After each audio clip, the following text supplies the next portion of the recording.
This is the third meeting related to the book, Humility and the Prayer by Imam Bilajid, short Salah by Bilajid. It's good to have Sheikh Mahmoud back. May Allah preserve him. And last time, unfortunately we recorded, but the recording was cut out. So just a summary of what we talked about last time. We talked about the teachers of the Bilajid. We talked about the students of the Bilajid. We focused on a point which is very important, which is the environment he was in, the family that he grew up in, and how that is was very important in building his character as well. And then we talked about his devotion to knowledge. Today we have two more points that will conclude talking about Ibn Rajab's biography. And after that we'll go into the content of the book, because the book itself, it tells us about who Ibn Rajab rahimahullah is. The 2 points are, first, the praise of scholars for Ibn Rajab. And we're going to focus on what they said about Ibn Rajab. And the second thing is some of the books of Ibn Rajab rahimahullah in the different sciences, different fields of Islamic knowledge. So, it mentions here, many scholars praised him for his vast knowledge, asceticism, which they mean by his worship, his relationship with Allah subhanahu wa ta'ala, his asceticism, and his expertise in fiqh. Ibn Qadi Shuhbah said of him, he read and became proficient in the various fields of science, in the various fields of Islamic knowledge. He engrossed himself with the issues of fiqh until he mastered fiqh, matters of halal, haram. He devoted himself to the occupation of knowledge of the texts, defects, and meanings of the hadith. So here he focused on two things that Ibn Rajab was an expert in, fiqh and hadith.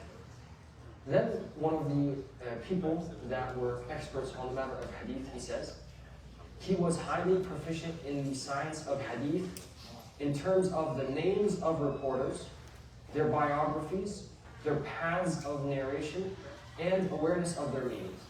And these are important things related to hadith. And maybe we'll talk about the significance of this. For example, the reporters. Maybe two reporters, they have the same first and second name, but you distinguish between them by knowing the last name. Ibn Rajab was an expert on this matter.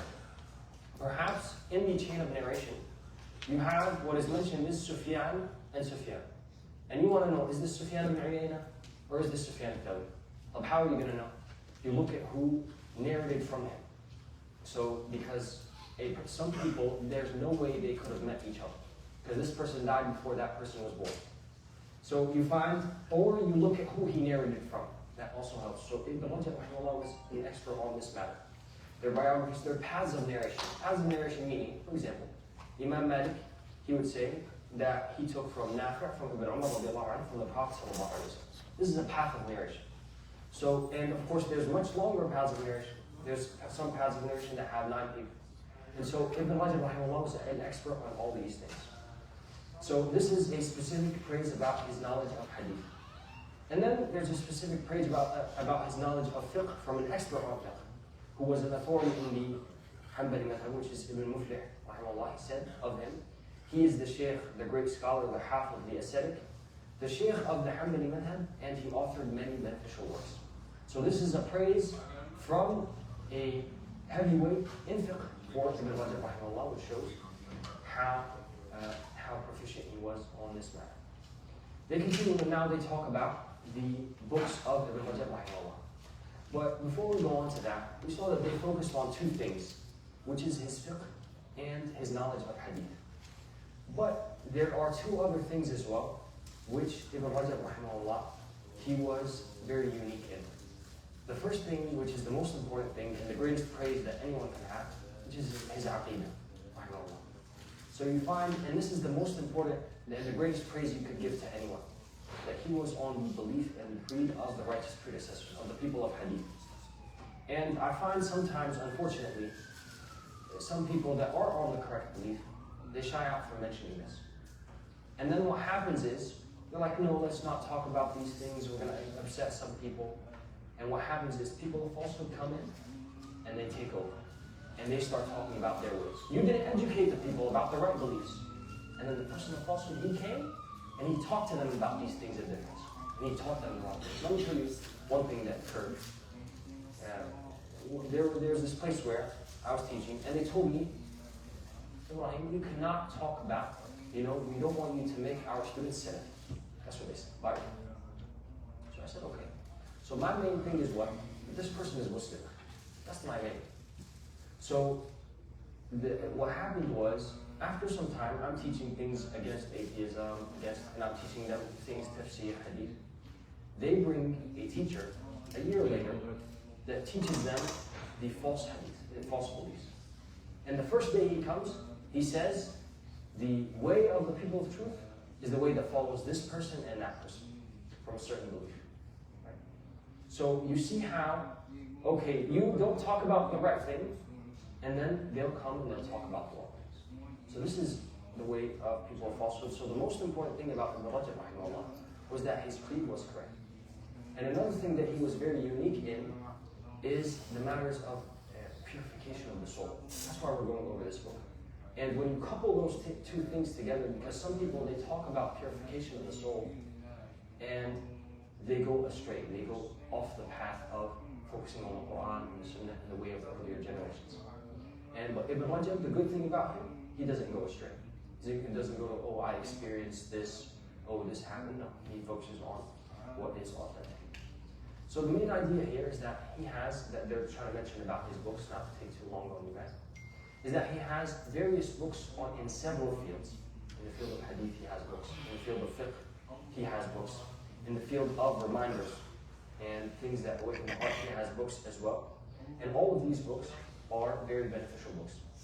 So let me just give you an example of a couple of the books in their different fields. The most famous one that you're going to see if you write on Amazon, for example, Ibn Rajab, most of the translations that you'll find are explanations of one hadith.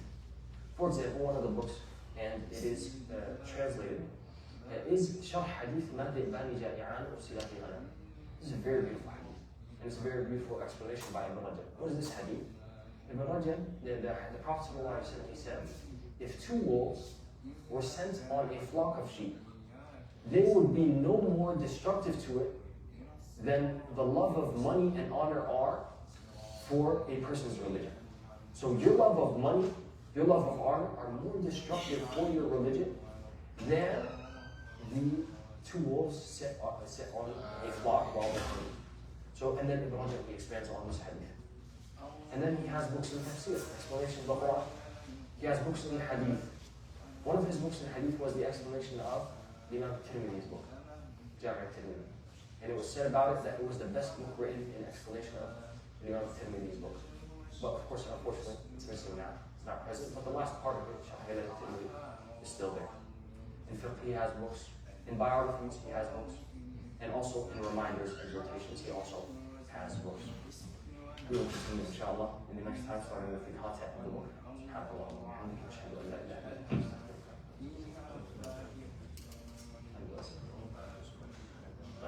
Anyone have any question, any comment, any addition? Please. Was that blood? Sure. Any question? I have a problem. I have an issue. Mm-hmm. I have an issue with I don't know if it's the microphone or you're speaking kind of low, because I'm noticing this difference between the speaker and the microphone. I can't. I'm hardly understanding what you're saying, unless she's listening to you. Maybe he could explain to me later on what you said.